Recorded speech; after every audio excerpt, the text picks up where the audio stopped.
कोई मुसीबत नाजिल नहीं होती मगर अल्लाह के हुक्म से, और जो शख्स अल्लाह पर ईमान लाता है वो उसके दिल को हिदायत देता है, और अल्लाह हर चीज से बाखबर है। और अल्लाह की इताअत करो और उसके रसूल की इताअत करो।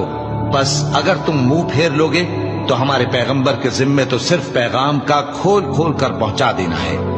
अल्लाह जो माबूद बरहक है, उसके सिवा कोई इबादत के लायक नहीं। तो मोमिनों को चाहिए कि अल्लाह ही पर भरोसा रखें। मोमिनों, तुम्हारी बीवियों और औलाद में से बाज तुम्हारे दुश्मन भी हैं, सो उनसे बचते रहो।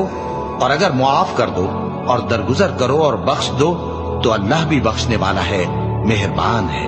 तुम्हारा माल और तुम्हारी औलाद तो आजमाइश है और अल्लाह के यहाँ बड़ा अजर है। सो जहां तक हो सके अल्लाह से डरो और उसके अहकाम को सुनो और उसके फरमाबरदार रहो और उसकी राह में खर्च करो।